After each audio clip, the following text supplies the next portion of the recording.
Assalamualaikum warahmatullahi wabarakatuh. Perkenalkan, nama saya Aura Fitra Andini. Saya berasal dari SD Negeri Klego 1, Kota Pekalongan. Pada kesempatan kali ini, saya akan menceritakan cerita rakyat Kutai Kartanegara, Besut Mahakam, ditulis oleh Mas Hudi. Di suatu dusun terdapat sebuah keluarga yang hidup rukun dan damai dalam sebuah pondok yang sederhana. Mereka terdiri dari sepasang suami istri dan 2 orang anak, putra dan putri. Kebutuhan hidup mereka tidak terlalu sukar untuk dipenuhi karena mereka memiliki kebun. Pada suatu ketika, sang ibu terserang oleh suatu penyakit. Walau telah diobati oleh beberapa orang tabib, namun sakit sang ibu tak kunjung sembuh hingga ia meninggal dunia. Sang ayah menjadi pendiam dan pemurung. Sementara kedua anaknya selalu diliputi rasa bingung. Keadaan rumah dan kebun mereka kini sudah tak terawat lagi. Suatu hari di dusun tersebut diadakan pesta adat panen.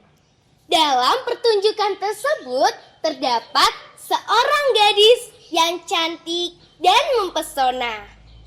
Tergugah juga hati sang ayah untuk turut menyaksikan bagaimana kehebatan pertunjukan tersebut. Setelah pertunjukan tersebut selesai, mereka berkenalan dan sampai pula ke jenjang pernikahan. Sang ayah kembali semangat berladang dengan dibantu kedua anaknya. Sementara sang ibu tiri tinggal di rumah, menyiapkan makanan bagi mereka sekeluarga. Lama-kelamaan, ibu tiri memiliki sifat yang kurang baik terhadap kedua anak tirinya. Kedua anak tirinya itu diberi makan setelah ada sisa makanan dari ayahnya. Kedua anaknya itu disuruh bekerja keras setiap hari tanpa mengenal lelah. Sang ayah tak dapat berbuat apa-apa karena dia sangat mencintai istrinya. Pada suatu ketika, sang ibu tiri telah membuat suatu rencana jahat.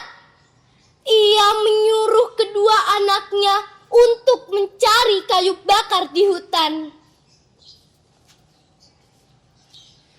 Kalian berdua hari ini harus mencari kayu bakar lagi.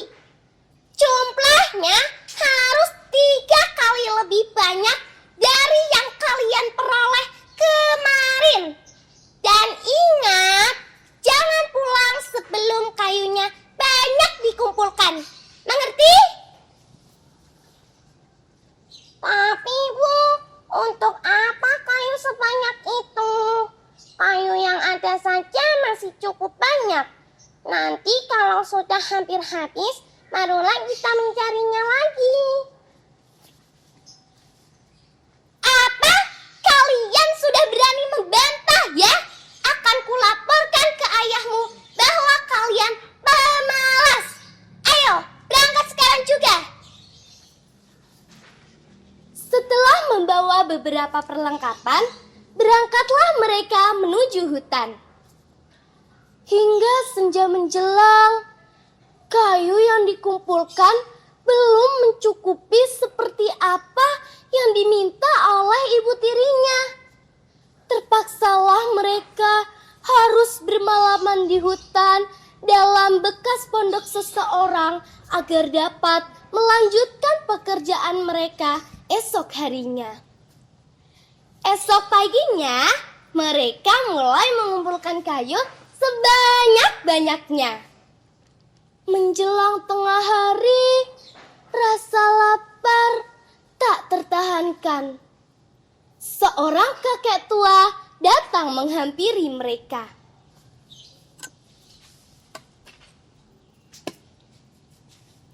Apa yang kalian lakukan di sini, anak-anak? Kemudian kedua anak tersebut menceritakan semuanya, termasuk tingkah ibu tiri mereka dan keadaan mereka yang belum makan nasi sejak kemarin, hingga rasanya tak sanggup lagi untuk meneruskan pekerjaan.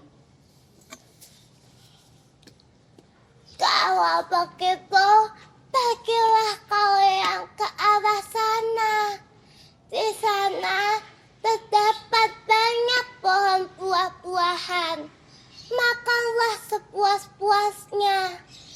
Dan ingat, jangan keulang lagi esok harinya, karena akan sia-sia saja. Pergilah sekarang juga. Ternyata benar apa yang diucapkan kakek tadi. Mereka kemudian memakan buah-buahan tersebut sebanyak-banyaknya hingga kenyang dan badan terasa segar kembali. Setelah beristirahat beberapa saat, barulah mereka melanjutkan untuk mencari kayu. Menjelang sore, sedikit demi sedikit, kayu yang jumlahnya banyak itu berhasil diangsur ke rumah. Setelah tuntas, mereka menaiki tangga untuk melapor kepada sang ibu tiri. Namun, alangkah terkejutnya mereka ketika melihat isi rumah yang kosong melompong. Ternyata ayah dan ibu tiri mereka telah pergi meninggalkan rumah itu. Seluruh harta benda yang ada di dalam rumah telah habis dibawa. Kedua kakak beradik yang malang itu menangis sejadi-jadinya. Kemudian esok harinya mereka bersikeras untuk mencari kedua orang tuanya. Esok paginya barulah mereka sampai di tempat yang berbukit dan terlihat asap api yang mengepul dari kejauhan. Tampaklah mereka sebuah pondok yang kelihatannya sudah reot. Seorang lelaki sedang duduk-duduk di depan pondok tersebut. Dari mana kalian ini? Apa maksud kalian hingga datang ke tempat saya yang jauh terpencil ini? Maaf, Paman. Kami sedang mencari orang tua kami. Apakah Paman pernah melihat seorang lelaki dan perempuan yang masih muda lewat sini? Beberapa hari yang lalu memanglah ada sepasang suami istri yang datang ke sini. Mereka banyak sekali membawa barang. Apakah mereka itu yang kalian cari? Tak salah lagi, Paman. Mereka pasti orang tua kami. Ke arah mana mereka pergi, Paman? Waktu itu, mereka meminjam perahuku untuk menyeberangi sungai. Mereka bilang mereka ingin menetap di sana. Terima kasih, Paman. Kalau kalian ingin menyusul mereka, pakai sajalah perahuku yang ada di tepi sungai itu. Kakak beradik itu memberanikan diri untuk menyeberangi sungai. tampaklah oleh mereka sebuah pondok yang kelihatannya baru dibangun. Perlahan-lahan mereka mendekati pondok itu. Dengan perasaan cemas dan ragu, si kakak menaiki tangga dan memanggil-manggil penghuninya. Sementara sang adik berjalan mengitari pondok hingga ia menemukan jemuran yang ada di belakang pondok. Ia pun teringat pada baju ayahnya yang pernah dijahitnya karena sobek terkait duri. Tanpa pikir panjang lagi, mereka memasuki pondok itu. Dan ternyata benar, barang-barang yang ada di dalam pondok ternyata milik ayahnya. Rupanya orang tua mereka telah terburu-buru pergi. Sehingga di dapur masih ada periuk ajaib yang diletakkan di atas api yang masih menyala. Karena lapar, si kakak akhirnya memakan nasi bubur itu sebanyak-banyaknya hingga kenyang. Sang adik segera menyambar periuk itu karena takut tidak kebagian. Oh bunda. Kak, Lanjut aja. karena bubur yang dimakan dari periuk ajaib tersebut. Karena bubur yang dimakan dari periuk ajaib tersebut masih panas, maka suhu badan mereka naik seketika.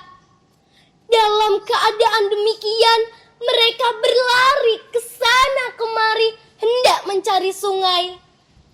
Setiap pohon pisang yang ada di kiri kanan jalan menuju sungai, mereka peluk secara bergantian hingga pohon pisang tersebut menjadi layu. Setelah tiba di sungai, mereka langsung terjun ke dalamnya. Orang tua sangat terkejut ketika masuk ke dalam pondok dan menjumpai sebuah bungkusan dan 2 buah mandau kepunyaan kedua anaknya. Sang istri terus memeriksa isi pondok hingga ke dapur, dan ia tidak menemukan lagi periuk yang tadi ditinggalkannya. Ia kemudian melaporkan hal ini kepada suaminya. Mereka kemudian bergegas turun dari pondok dan mengikuti jalan yang di kiri kanannya terdapat pohon pisang yang telah layu dan hangus. Sesampainya di tepi sungai, terlihat oleh mereka 2 makhluk yang bergerak ke sana kemari menyemburkan air dari kepalanya. Sang ayah juga terperanjat karena istrinya yang berdiri di sampingnya tiba-tiba menghilang secara gaib.